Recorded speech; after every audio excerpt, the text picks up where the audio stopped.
ఉదయగిరి నియోజకవర్గానికి 2014లో మంత్రిగా ఉన్న నారా లోకేష్ ఇచ్చిన మంచినీటి పథకాన్ని తిరిగి ప్రారంభించాలని ఎమ్మెల్యే కాకర్ల సురేష్ అన్నారు.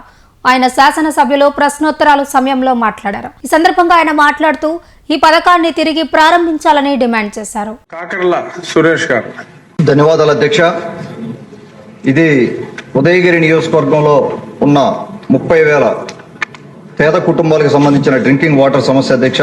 నేను ఈ సభలో 2 సార్లు ప్రస్తావించడం జరిగింది.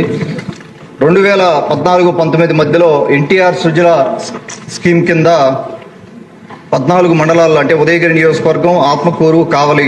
ఉదయగిరి నియోజకవర్గంలో 8 మండలాలు, ఆత్మకూరు 4 మండలాలు, కావలి నియోజకవర్గంలో 2 మండలాల కింద 331 హ్యాబిటేషన్స్ కి ఎన్టీఆర్ సుజల పథకం కింద ఒక ప్రాజెక్టు స్టార్ట్ చేయడం జరిగింది. మదర్ ప్లాంట్స్ పెట్టి 190 డిస్పెన్సరీ యూనిట్స్ పెట్టి ఇటువంటి డిస్పెన్సరీ యూనిట్స్ దాదాపుగా 700 పైగా పెట్టడం జరిగింది. దీనికి 8.5 crores మన గౌరవ డిప్యూటీ సీఎం గారు పవన్ కళ్యాణ్ గారిని రిక్వెస్ట్ చేయడం జరిగింది.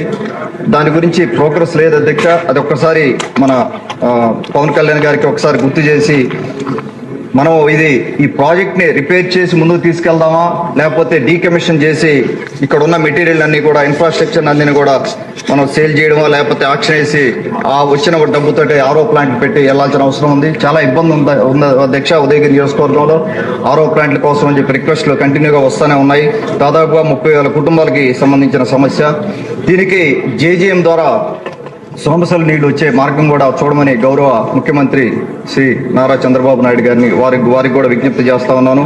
గత ప్రభుత్వంలో 2014-19లో లోకేష్ గారు స్టార్ట్ చేసిన ప్రాజెక్ట్ ఇది. వీటి మీద కొద్దిగా దృష్టి పెట్టి మాకు డ్రింకింగ్ వాటర్ సమస్య పరిష్కరించమని ఈ సభ ద్వారా వారిని కోరుకుంటా ఉన్నాను.